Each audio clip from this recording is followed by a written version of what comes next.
अंकित अवस्थी, आप हैं मेरे साथ में इस सेशन के अंदर एक खास चर्चा में। चर्चा ये है कि old versus new income tax regime क्या है। ये सेशन के अंदर हम चर्चा करेंगे, लेकिन इससे पहले हमेशा की तरह एक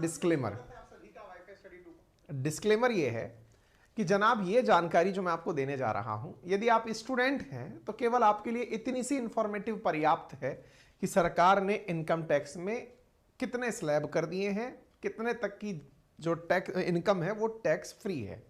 बस इतने में आपका काम हो जाता है। आप चाहें तो अपना समय बचा सकते हैं, वापस जा सकते हैं। हाँ, अगर आप सैलरीड हैं, यदि आप कमाते हैं, आप किसी भी तरह से रोजगार में हैं, तो आपके लिए यह सेशन बहुत ज्यादा काम का है।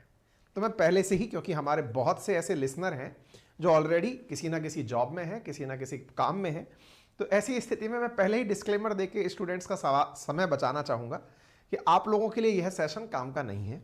काम का नहीं है से मतलब है कि बस इतना ही है कि कितने रुपए तक की इनकम, 7.5 लाख रुपए तक कोई टैक्स नहीं है, अब जाओ घर, है ना। सरकार ने न्यू टैक्स रिजीम ली है जो कि एक डिफॉल्ट रिजीम है। डिफॉल्ट का मतलब आप जैसे कमाने लगोगे सरकार यही मानेगी कि आप न्यू टैक्स रिजीम में आते हैं, ठीक है। अगर आपको पुराने में जाना है तो सरकार को बताना होगा कागज दे करके। इतने में स्टूडेंट घर जा सकते हैं। हाँ, अब वो लोग जान लें। और अगर स्टूडेंट्स वाकई में आप बैठे हैं तो फिर एक जिम्मेदारी से बैठे कि अपने घर में जो भी कमाने वाला सदस्य है उसे ये जानकारी जरूर बताएंगे, क्योंकि ये जानकारी कमाने वालों के काम की जानकारी है। चलिए शुरू करते हैं। सेशन है old versus new income tax regime क्या है, यानी कि आयकर की नई व्यवस्था क्या है, जो कि बजट 2023-24 में अनाउंस हुई है। शुरू करें। देखिए, न्यूज है salaried pensioners to pay nil tax on income up to 7.5 lakh in new tax regime. बस यदि ये तथ्य आपको समझ में आ जाएगा, मतलब मैंने कहा ना, जितने भी अधिकांश लोग यहां बैठे हैं वो इस तरह से खुश हो सकते हैं कि उन्हें एक फैक्ट पता चल गया। सैलरीड और पेंशनर्स अगर सुन रहे हैं तो वो ये जानकर खुश हो जाएं कि आपकी इनकम अगर 7.5 लाख रुपए तक है, 12×5 = 60, 12×6 = 72, 3, 12×3 = 36, यानी कि अगर आप 12×5 = 60, 12×6 = 72, 60, 65,000, 62, 63,500 रुपए के आसपास अगर कमाते हैं तो आपको एक भी पैसा नहीं देना पड़ेगा, सारा पैसा आपके पास आएगा, सरकार आपसे कुछ नहीं लेगी। तो ये तो एक जबरदस्त चीज है जो कि यहां पर निकल कर आ रही है, ठीक है। अच्छा, तो अब जनाब इससे आगे की कहानी क्या है वो हम आपको बताने जा रहे हैं उन लोगों के लिए जो ऑलरेडी एक टैक्स रिजीम में है और जो नई टैक्स रिजीम में जाना चाहते हैं, या हाल ही में जो लोग कमाना शुरू करेंगे उन्हें ऑलरेडी न्यू टैक्स रिजीम में डाल दिया गया है। लेकिन क्या न्यू टैक्स रिजीम से ओल्ड टैक्स रिजीम में आया जा सकता है? क्या सैलरीड व्यक्ति अपनी रिजीम बदल सकता है? इन तमाम बातों के बारे में आज चर्चा की जाएगी, ठीक है। आज के सेशन में मैं जो भी आपको जानकारी यहां देने जा रहा हूं, टेक्निकली यह एक प्रोफेशनल द्वारा साझा की जाने वाली जानकारी है। यानी जो लोग ऑलरेडी अकाउंट्स में काम करते हैं, जो सीए हैं, सीएस हैं, अकाउंटेंट्स हैं, वो आपको ज्यादा बेहतर तरीके से ये चीजें टेबल पर बिठा के समझा सकते हैं। लेकिन मैं जो ऑलरेडी अखबारों में छप चुकी जानकारी है, मीडिया में उपलब्ध जानकारी है, इंटरनेट पर उपलब्ध जानकारी है, उसे अपनी सहज भाषा में समझाने का प्रयास करूंगा, ठीक है। इस प्रयास में कोई भी कंटेंट मेरा ओरिजिनल नहीं है, क्योंकि मैं कोई प्रोफेशनल ना सीए हूं ना सीएस हूं, ठीक है। यह कंटेंट जो मैं आपके साथ साझा कर रहा हूं, यह कहीं ना कहीं से, किसी न्यूज से, किसी मीडिया से, किसी इंटरनेट साइट से उठाया गया कंटेंट है। मैं कोशिश करूंगा कि आपकी तरह मैं भी एक टैक्स पेयर होने के नाते इसे आपको अपनी भाषा में समझा सकूं। चलिए आगे बढ़ते हैं। खबर है ओल्ड टैक्स रिजीम, क्योंकि आप भी अगर चाहें तो मैं रेफरेंस में बता देता हूं कि आप कहां कहां से पढ़ सकते हैं। देखिए, इंडिया टुडे ने बढ़िया से समझाने की कोशिश की है old tax regime versus new tax regime क्या है, ठीक है। किसी को क्या चुननी चाहिए यहां पर बताया गया है। ऐसे ही income tax slab comparison after budget 23, हर न्यूज चैनल ने इसके ऊपर कोई ना कोई जानकारी दी है। इन्हीं में से जानकारी हम निकाल के आपको सरल भाषा में समझाने का प्रयास कर रहे हैं। प्रयास को आगे बढ़ाएं इससे पहले एक चीज जान लीजिए। एक तथ्य होता है, दैट इज डिडक्शन। सरकार ने, यानी कि निर्मला सीतारमण जी ने, तो 7 लाख रुपए तक ही बोला है कि न्यू टैक्स रिजीम में इतने तक टैक्स नहीं लगेगा। लेकिन स्टैंडर्ड डिडक्शन यानी 50,000 रुपए और आपके लिए माफ कर दिए, यह मानते हुए कि हां, इतने रुपए का खर्चा आप सरकार के लिए करते होंगे। ऐसा करके आपके 7.5 लाख रुपए टैक्स फ्री किए गए हैं। इस व्यवस्था को आगे लेकर चलूं इससे पहले मैं आपको देश में वर्तमान में उपलब्ध इनकम टैक्स के स्लैब व्यवस्था को थोड़ा समझाना चाहूंगा। देश में इनकम टैक्स यानी आप जितना कमाते हैं वो किसी ना किसी दायरे में होती है। किसी ना किसी दायरे में होती है इससे क्या मतलब है? हो सकता है आपकी सालाना आय आपकी मासिक आय 25,000 रुपए महीने हो, यानी आप 25K पर मंथ कमाने वाले एम्प्लॉय हो। इसका मतलब हुआ कि आप इनकम टैक्स की रेंज 0 से 3 लाख वाली रेंज में आते हैं और ऐसे व्यक्ति के ऊपर सरकार कोई भी टैक्स नहीं लायबल करती है, यानी आपके ऊपर कोई टैक्स लायबिलिटी नहीं आती। यह नई व्यवस्था है। इससे पहले जो व्यवस्था हुआ करती थी वो क्या थी? वो व्यवस्था कुछ इस प्रकार से थी। इसीलिए मैं आपसे निवेदन करूंगा कि इस टेबल को आप अच्छे से एक बार समझ लें तो आपकी सारी बातें क्लियर हो जाएंगी। देश में जो ओल्ड टैक्स स्लैब व्यवस्था थी उसमें 2.5 लाख रुपए तक के जो लोग हुआ करते थे कमाई करने वाले, उन पर सरकार 0% टैक्स वसूला करती थी। इतना ही नहीं, जो 2.5 से 5 लाख वाले भी, यानी कि जिनकी सालाना आय 5 लाख तक होती थी, उनसे भी 0% टैक्स वसूला जाता था। ठीक है, अगर किसी की इनकम 2.5 से 5 लाख के बीच है तो उस पर 5% टैक्स का डिडक्शन होता था if net taxable income is more than 5 lakh. अब इसका क्या मतलब है मैं थोड़ा सा वो बता देता हूं आपको। यहां 2 केस बनकर आते हैं किसी व्यक्ति के द्वारा टैक्स देने से पहले। कमाई करने वाले लोगों के पास 2 ऑप्शंस होते हैं। क्या ऑप्शंस होते हैं? सरल भाषा में समझिएगा साहब। ऑप्शन ये होता है, एक कंडीशन मैंने ली, मैं इस पेज पर समझाता हूं, 1 मिनट रुकिए। एक कंडीशन मैंने ली आप लोगों के लिए कि मेरी कमाई 5 लाख रुपए है, 5 लाख रुपए सालाना कमाई है। ओल्ड टैक्स रेजीम के अंदर मुझे 0 पैसा सरकार को देना था। यह तो थी एक व्यवस्था। लेकिन अगर मेरी कमाई 6 लाख रुपए है तो ऐसी स्थिति में मेरे साथ क्या ट्रीटमेंट होगा?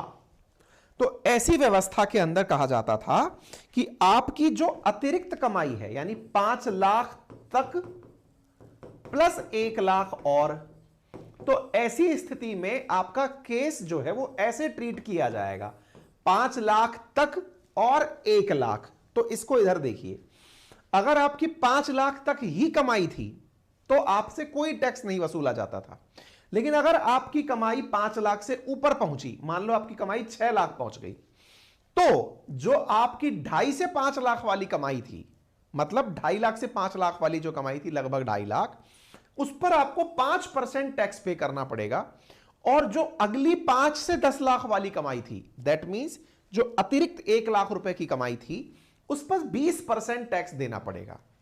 आसान भाषा में, यदि आपकी इनकम पुरानी व्यवस्था के अनुसार 6 लाख रुपए सालाना थी तो आप कुल कितना टैक्स देंगे? आंसर है 6 लाख रुपए कमाई होने पर 2.5 से 5 के बीच में 5%, यानी 2.5 लाख पर 5%, 25 पंजे 125, 12,500 रुपए आपको तो उस पर देने पड़ेंगे। और जो अतिरिक्त 1 लाख बचा उस पर 20,000, यानी आपको कुल टैक्स देना हुआ 32,500 रुपए। यह व्यवस्था पहले हुआ करती थी, आज भी है। ओल्ड टैक्स रिजीम इसी को कहा जाता है। ओल्ड टैक्स रिजीम और न्यू टैक्स रिजीम। टैक्स चुकाने की सरकार ने 2 व्यवस्थाएं बना दी हैं। 2 व्यवस्थाओं में एक पुरानी व्यवस्था जो ऑलरेडी चली आ रही है और एक नई व्यवस्था जो मैंने मेरे पीछे छुपा रखी है, वो मैं अभी डिस्क्लोज करूंगा। लेकिन इससे पहले जो ऑलरेडी है उसे समझ लीजिए। आगे बढ़ते हैं। पुरानी व्यवस्था में एक और ऑप्शन है, और वो क्या है?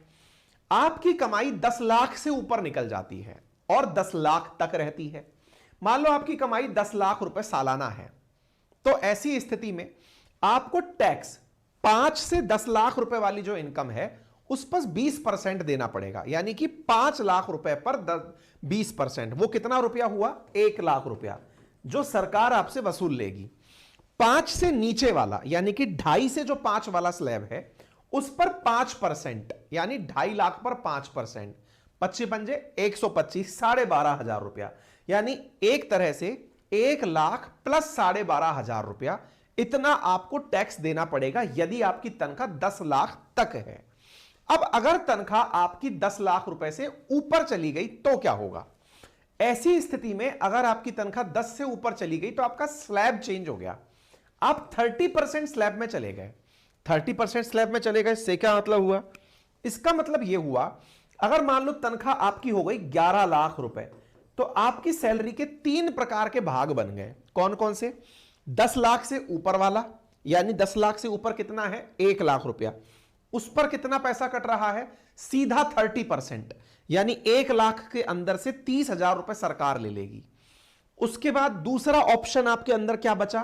5 से 10 लाख वाला, यानी कि 5 लाख रुपए पर 20% सरकार वसूल लेगी, यानी कि एक प्रकार से 5 लाख का 20% 1 लाख रुपया, तो 1 लाख प्लस 30,000, ये 1,30,000। और जो आपने 2.5 से 5 का स्लैब पकड़ रखा था, दैट इज 12,500।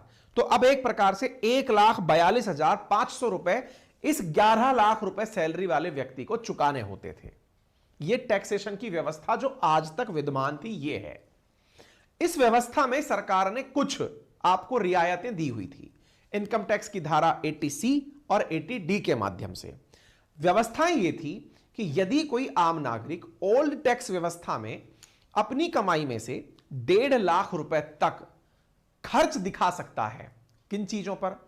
चाहे उसने अपने द्वारा इंश्योरेंस ले लिया हो या फिर उसने मेडिकल बिल 80D के अंदर लगा लिया हो, तो ऐसी स्थिति में वो 1.5 लाख प्लस 50,000, यानी अधिकतम 2 लाख रुपए के टैक्स डिडक्शन 80C और 80D में दिखा करके अपनी नेट पेबल इनकम को कैटेगरी के हिसाब से थोड़ा चेंज कर लेता था। जैसे अगर मान लो किसी व्यक्ति की कमाई 11 लाख रुपए है, वो 1 लाख रुपए के इन्वेस्टमेंट दिखा के उस 1 लाख पर लगने वाले टैक्स को बचा लिया और अपनी स्लैब को शिफ्ट करा के नीचे ले गया, 10 लाख तक की स्लैब पर पहुंच गया। 10 लाख की स्लैब पर 20% तक का टैक्स है, तो एक प्रकार से जो अतिरिक्त 30,000 रुपए उसको टैक्स देना पड़ रहा था, उससे वो बच गया। इसलिए अक्सर जिन लोगों की तनख्वाहें 11-12 लाख रुपए के आसपास होती हैं, वो अपने 30,000 बचाने के लिए 1 लाख रुपया इन्वेस्ट कर देते हैं ऐसे प्लान में, जिससे एक तो इन्वेस्टमेंट हो जाता है, दूसरा इन्वेस्टमेंट की आड़ में उनका टैक्स स्लैब अलग छिड़ जाता है, यानी कि वो 30% अतिरिक्त आय वाले स्लैब से बच जाते हैं। ये अपनी पुरानी व्यवस्था है, ठीक है। ये व्यवस्था अब थोड़ी सी और ऑप्शंस के साथ आ गई है, और जो अब ऑप्शंस के साथ आ रही है वो क्या है? वो ये है new tax slab. New tax slab क्या है? न्यू टैक्स स्लैब व्यवस्था के अंदर ये जो आपके सामने यहां पर दिखाई दे रही है, यहां पर स्लैब में 0 से 3 लाख तक अगर आप कमाते हैं, कोई पैसा नहीं देना पड़ेगा। 3 से 6 कमाते हैं, कोई पैसा नहीं देना पड़ेगा। 3 से 6 कमाते हैं तो 5% देना पड़ेगा। अब ये क्या कहानी है साहब? अभी तो आप कह रहे थे 0 से 6 पर कुछ नहीं देना पड़ेगा, और अभी कह रहे हैं 3 से 6 पर आपको 5% देना पड़ेगा। ये क्या कहानी है? मैं इस कहानी को थोड़ा सा होल्ड करके समझाऊंगा। फिलहाल के लिए आप जिन जिन पर ध्यान दे सकते हैं, 1, 2, 3, अब इसको भी थोड़ा ध्यान से देखें। यहां पर ये जो चीज लिखी है ये थोड़ी गड़बड़ है। ये असल में 6 से 7 लाख ही है और 6 से 9 के बीच की कहानी। मैं थोड़ा सा डिटेल में लेकर चलता हूं, फिर समझ में आएगा आपके। सरकार ने अब क्या किया है, 7 लाख रुपए तक आपकी कमाई अगर है तो 7 लाख तक की कमाई पर आपको कोई भी टैक्स नहीं देना पड़ रहा है। आप यहां तक पहुंच जाइए, जो मैंने 6 से 7 लिखा है, डॉट अगर 7 लाख रुपए तक की कमाई है तो आप एक भी पैसा टैक्स मत दो। पुरानी टैक्स रिजीम में क्या था? पुरानी टैक्स रिजीम में यह था कि 5 लाख तक अगर आपकी कमाई है तब तक तो 0% था, लेकिन 5 से ऊपर बढ़ते ही 5% टैक्स देना होता था। सरकार ने ये जो 5 वाली लिमिट है इसको 7 तक पहुंचा दिया कि अगर आप 7 लाख तक के दायरे में और भी 7.5 लाख तक के दायरे में हैं तो एक भी टैक्स परसेंटेज मत दीजिए। अब क्या हो रहा है यहां पर ध्यान से देखिए, यहां पर 7 लाख तक का एक ब्रैकेट ऐसा क्रिएट कर दिया जिस पर कोई पैसा नहीं देना। लेकिन अगर आप 7 को मैं 7.5 इसलिए बोल रहा हूं, टैक्स डिडक्शन भी उसमें ऐड कर दिया, 7.5 लाख कर दिया। मान लो आपकी कमाई 8 लाख रुपए है। न्यू टैक्स रिजीम में जो सबसे बड़ा फ्लॉ आ रहा है वो क्या है? मान लो आपकी कमाई 8 लाख रुपए है। अब मैं एक नया केस लेता हूं, 7.5 लाख रुपए तक no tax according to new tax regime. लेकिन अगर मेरी कमाई 8 लाख रुपए है तो क्या होगा? तो न्यू टैक्स रिजीम के अनुसार आपके ऊपर स्लैब एप्लीकेबल हो जाएंगे। कौन से स्लैब एप्लीकेबल हो जाएंगे? आइए मैं दिखाता हूं। देखो, अगर आप 8 लाख तक की सैलरी में आते हैं तो आप इस टैक्स ब्रैकेट में आ गए। कौन सी टैक्स ब्रैकेट में आ गए? 10% के टैक्स ब्रैकेट में। यानी आपकी कमाई 8 लाख तक है तो आपकी कमाई पर 6 से लेकर के 8 तक के पैसे पर 10% टैक्स लगेगा। यानी 6 से 8 का जो 2 लाख है उस पर 20,000 रुपए टैक्स बनेगा। कितना परसेंट? 20,000 रुपीज टैक्स बनेगा। फिर से समझना यहां पे गणित क्या हो रही है। यदि मैंने आपको कहा 7.5 लाख तक कमाई है, कोई पैसा मत दो, लेकिन 8 तक कमाई पहुंचते ही न्यू टैक्स रिजीम में आप पर स्लैब सिस्टम एप्लीकेबल हो जाता है।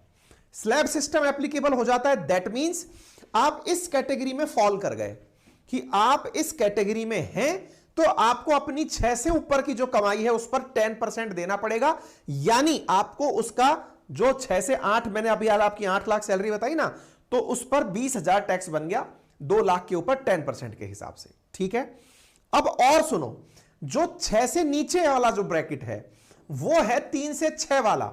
मतलब फिर से समझना, 7.5 लाख तक कुछ भी नहीं हो रहा था, लेकिन आप 8 लाख में पहुंच गए तो 8 लाख सैलरी होते ही आप पर क्या क्या एप्लीकेबल हो गया? 10% तो ये एप्लीकेबल हो गया, फिर 3 से 6 वाला ब्रैकेट भी आप पर एप्लीकेबल हो गया, और वो एप्लीकेबल होते ही 5% टैक्स आपको और देना पड़ रहा है। यानी आपके 3 लाख रुपए पे 5% यानी 15,000 रुपए। यानी एक तरह से आपने 8 लाख सैलरी होते हुए 35,000 रुपए टैक्स चुकाना पड़ गया। आप सोचकर देखिए, नई टैक्स व्यवस्था का जो सबसे बड़ा फॉल्ट है वो क्या है? 7.5 से 8 लाख अगर किसी की तनख्वाह हो जाती है, तनख्वाह बढ़ेगी 50,000 और टैक्स पड़ेगा 35,000 या 32,500। कैसे? 8 लाख के स्लैब में आते ही 6 से 9 वाला जो स्लैब है 20% का, वो एक्टिवेट हो गया। यानी 2 लाख रुपए के ऊपर 20% का स्लैब एक्टिवेट होते ही 20 नहीं 10% वाला स्लैब एक्टिवेट होते ही 20,000 रुपए तो एक लग गए। 3 से 6 वाला स्लैब एक्टिवेट हो गया, यानी कि उसकी वजह से 5%, 3 लाख का 5% यानी कि 15,000 रुपए था ना, वो 5% ही था ना, कितना था? हाँ 5%, 3 से 6 पे 5% हो गया 3 लाख का 15,000 रुपए, यानी कि 25 नहीं 35,000 रुपए आपके टैक्स में उड़ गए। इसलिए आप में से कोई भी साथी ऐसा हो जिसकी तनख्वाह 8 लाख रुपए तक पहुंच रही हो, बहुत से सरकारी कर्मचारी होते हैं, 12×5 60, 12×5 60, 12×6 72, हाँ सारे फर्स्ट ग्रेड के एम्प्लॉय शुरुआती सालों में इसी टैक्स स्लैब में होते हैं। मतलब 50-60 हजार रुपए सैलरी होती है उन सबकी। सेकंड ग्रेड वाले भी 2-5 साल के अंदर यहीं पहुंचते हैं। तो जो भी ऐसी कर्मचारी हैं जिनकी तनख्वाह 50-55 या 55 से 60 हजार रुपए के बीच है, उनके लिए न्यू टैक्स स्लैब में मुसीबत क्या है वो मैंने आपको बता दी। उनकी तनख्वाह बढ़ते ही 35,000 रुपए का टैक्स सीधा चला जाएगा। क्या करें फिर इससे बचने के लिए? इससे बचने के लिए ओल्ड टैक्स रिजीम उनको ऑप्ट कर लेना चाहिए। करना चाहिए कि नहीं करना चाहिए, चलिए डिस्कस कर लेते हैं। ओल्ड टैक्स रिजीम में 5 लाख रुपए तक कोई भी टैक्सेशन नहीं है। ओल्ड टैक्स रिजीम में 5 लाख रुपए तक कोई भी टैक्स नहीं है। दैट मींस उनकी तनख्वाह में से 5 से ऊपर यदि 3 लाख रुपए गए हैं, स्टैंडर्ड डिडक्शन करा करके उन्होंने 2 लाख रुपए तक की वेवर ले ली, तो 1 लाख रुपए पर ही टैक्स लगेगा। और वो जो 1 लाख रुपए पर टैक्स लगेगा वो मात्र 20,000 रुपए ही टैक्स लगेगा। यानी एक प्रकार से 8 लाख रुपए वाली सैलरी वाला व्यक्ति अगर ओल्ड रेजिम में होता है तो स्टैंडर्ड डिडक्शंस को बढ़ाकर, स्टैंडर्ड के अलावा जो 80C और 80D वाले डिडक्शंस हैं उनको बढ़ाकर अपना टैक्स स्लैब चेंज करके टैक्स में राहत ले सकता है। हालांकि सरकार का प्रयास यह है कि सब लोगों को डिफॉल्ट रूप से ओल्ड टैक्स नहीं बल्कि न्यू टैक्स रिजीम दी जाए, क्योंकि सरकार यह मानती है कि इंडिया का अधिकांश वर्ग जो कमा रहा है वो 51,000 रुपए अधिकतम मंथली कमा रहा है। 50,000, 55,000 तक भी अगर कोई कमा रहा है और वो न्यू टैक्स रिजीम में है तो उसे एक नया पैसा टैक्स का नहीं देना है। 62,000 रुपए तक भी अगर आप, मतलब एक तरह से आप उस रेंज में है ना, 7.5 में 12 का भाग दे लो, 12×5 60, 12×6 72, हाँ, 62-63 हजार तक भी ना आपको एक भी पैसा टैक्स नहीं देना पड़ेगा। उससे ऊपर 65 से ऊपर जैसी तनख्वाह आपकी जाएगी तो आप टैक्स क्लब में आ जाओगे। ठीक है, तो एक प्रकार से यह व्यवस्था है। तो आप लोगों को हो सकता है थोड़ा बेसिक आइडिया आपको आ गया हो, ओल्ड टैक्स रिजीम क्या है, न्यू टैक्स रिजीम क्या है। इसके साथ साथ मुझे इंटरनेट पर एक ये टेबल मिली है, आप चाहें तो इस टेबल को अप्लाई करके देख लीजिएगा। सारी व्यवस्थाएं जो बातें मैंने सिखाई हैं वो इसके ऊपर एज एन एप्लीकेशन आपको दी गई हैं। ठीक है, अब सवाल पूछा जाएगा, सर सरकार ने जिस तरह का प्रयास करने की कोशिश की है ओल्ड वर्सेस न्यू में, ओल्ड में व्यक्ति अपनी इनकम को या टैक्स स्लैब को डिडक्ट कराने के लिए एटीसी और एटीडी के तहत इंश्योरेंस में इन्वेस्टमेंट करता था, मेडिकल में इन्वेस्टमेंट करता था। क्या सरकार अब नहीं चाहती क्या लोग इन्वेस्टमेंट करें? सरकार चाहती है कि आप इन्वेस्टमेंट करें, लेकिन खुल के करें। खुल के मतलब आपके ऊपर यह पाबंदी ना हो कि आप इंश्योरेंस में ही करें या फिर मेडिकल के जो फैसिलिटीज हैं उनमें ही करें। आप किसी भी फील्ड में इन्वेस्टमेंट करें, इन्वेस्टमेंट तो मार्केट में ही आएगा घूम फिर के। इसलिए 7.5 लाख रुपए तक का जो भी आपको टैक्स राहत दिया गया है यह निश्चित ही फायदेमंद होगा देश के लिए, क्योंकि इससे आपको इन्वेस्टमेंट के नए ऑप्शंस निकल के आते हैं। ठीक है, चलिए, तो उम्मीद है कि आप लोगों को ये बेनिफिट समझ में। अब ये जो बातें मैंने बताई हैं ये ऑलमोस्ट उन लोगों के लिए थोड़ी बहुत काम की है जो लोग जॉब में हैं या कमाते हैं। जो स्टूडेंट वर्ग है वो अपने परिवारजनों को या जानने वालों को ये जानकारी साझा कर सकते हैं। ठीक है, फिलहाल के लिए इतना ही। मैंने एक लिंक आप लोगों के साथ कमेंट बॉक्स में डाला है, वो लिंक होगा जिस पर आप जाकर के यदि यूपीएससी का कोई विद्यार्थी सब्सक्रिप्शन लेना चाहता है तो 2 साल के सब्सक्रिप्शन के ऊपर नोट्स फ्री हैं। 10,000 रुपए के जो नोट्स देती है अनअकैडमी, 20 बुक्स जो आपको देती है वो फ्री कर रही है। ठीक है, तो आप उसको वहां से ले सकते हैं। बाकी रेफरल कोड अंकित 10 यूज करके अभी एसएससी कैटेगरी में बहुत सारे नए बैच शुरू हो रहे हैं। जैसे एमटीएस के लिए लक्ष्य एमटीएस बैच 2 फरवरी से शुरू हो रहा है। दिल्ली पुलिस के लिए 1 फरवरी 2 से बैच शुरू हो रहा है। विजय पथ नाम से एसएससी सीजीएल के लिए 2 फरवरी से बैच शुरू हो रहा है एसएससी कैटेगरी में। इंटेलिजेंस ब्यूरो के लिए 2 फरवरी से बैच शुरू हो रहा है। साथ में इनके प्रॉपर नोट्स एसएससी के अंदर मिल रहे हैं। ये सारी चीजें आपको बहुत नॉमिनल दामों पर 7,499 रुपए सालाना सब्सक्रिप्शन पर उपलब्ध है। यदि आपने अंकित 10 लगाया तो 10% के डिस्काउंट के साथ आपको ये कोर्स उपलब्ध हो जाते हैं। ठीक है, थैंक यू सो मच।